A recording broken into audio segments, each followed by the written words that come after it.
Bagian yang kedua adalah penerapan desktop publishing pada media cetak dan digital. Secara umum, media yang dipublikasikan terbagi menjadi dua, yaitu cetak dan digital. Aplikasi pada media cetak itu misalnya Anda melihat koran, majalah, atau membaca tabloid, bisa juga dalam bentuk spanduk, X-banner, poster, brosur, surat, kop surat, kartu nama, kartu undangan, sampul buku, sampai juga sampul CD atau DVD, juga stiker dan sebagainya. Itu semua adalah aplikasi desktop publishing pada media cetak. Sedangkan aplikasi pada media digital juga cukup populer ya, misalnya wallpaper, webpage, web banner, display picture pada sosial media Anda atau pada instant messenger, presentasi PowerPoint, brosur digital, poster digital, dan sebagainya. Ya.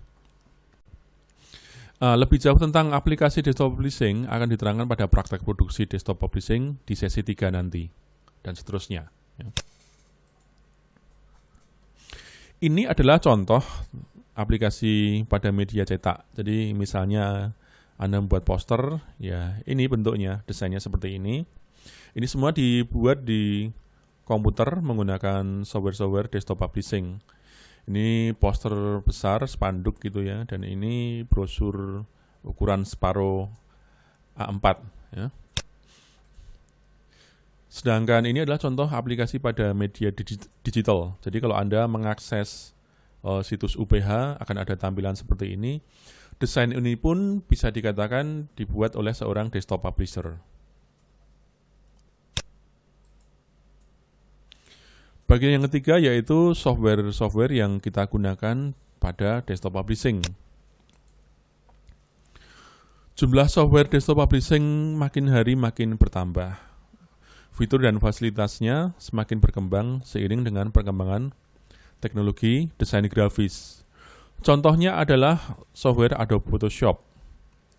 Software ini awalnya hanya mengakomodir format digital dalam ukuran web sederhana. Namun seiring perkembangan teknologi, fitur-fitur pada Adobe Photoshop juga semakin detail fungsinya. Jadi ini saya mengambil gambar dari situs blognya Adobe. Ya. Adobe Photoshop itu ada di bawah desktop, ada di bawah perusahaan Adobe, ya, pengolah grafis. Ya.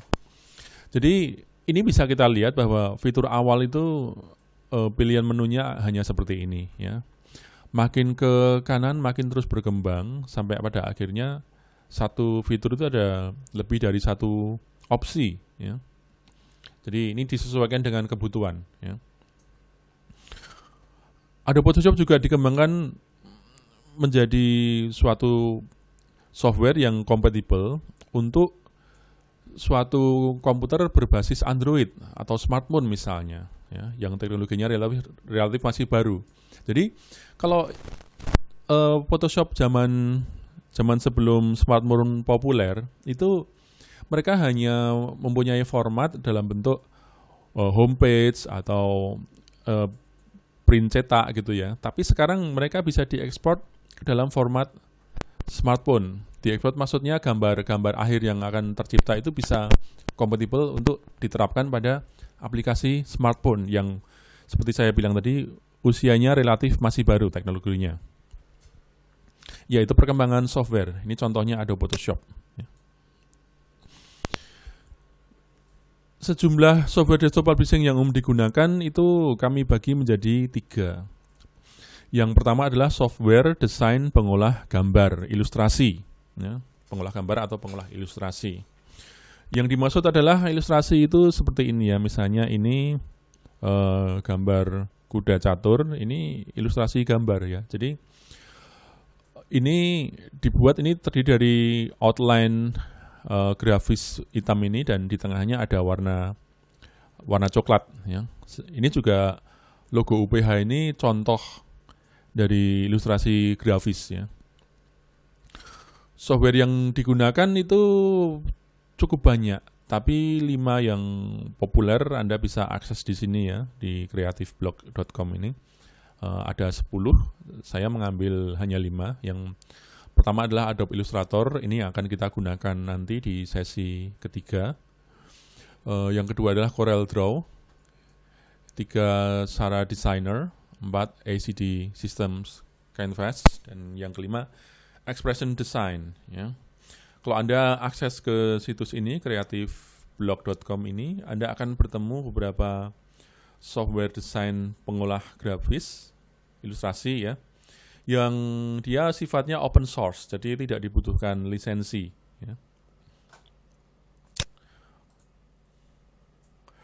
Yang berikutnya adalah software pengolah image, ya. Dalam hal ini formatnya bitmap. Tentang gambar bitmap dan gambar vektor akan kita jelaskan nanti di sesi ketiga. Ya. Contoh dari hasil olahan gambar bitmap adalah seperti terlihat di sini ya. Jadi prinsipnya dia bukan ilustrasi seperti pada Adobe Photoshop tadi, maksud kami Adobe Illustrator tadi. Ya. Bukan gambar ilustrasi seperti ini, tapi dia lebih ke manipulasi gambar foto. Jadi misalnya ini ada seorang juru foto.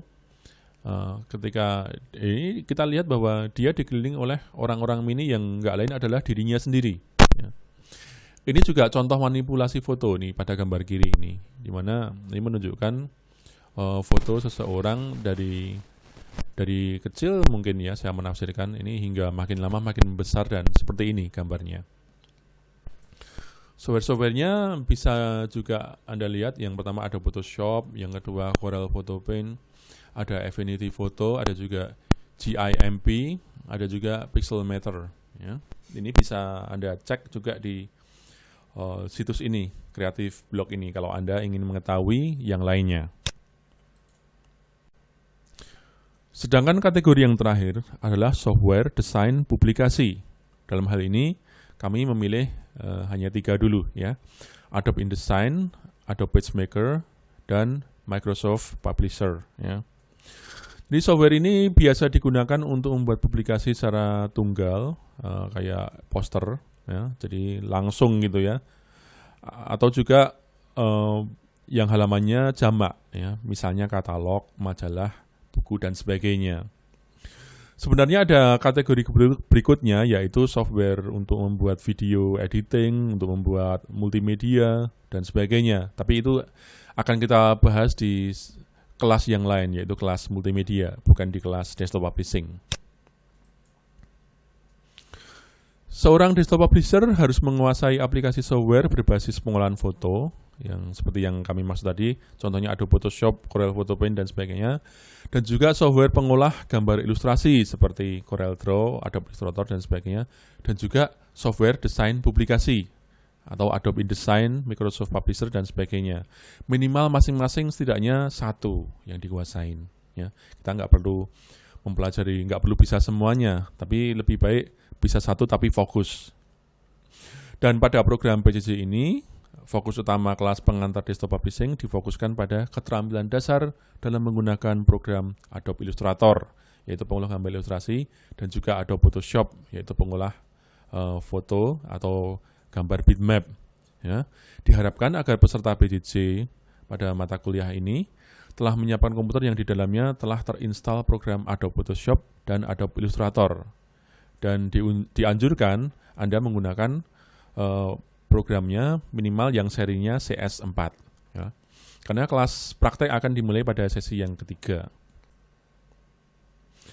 Ini adalah sejumlah referensi yang bisa Anda baca untuk menambah wawasan Anda tentang pengertian desktop publishing dan konsep-konsep yang terkait dengannya.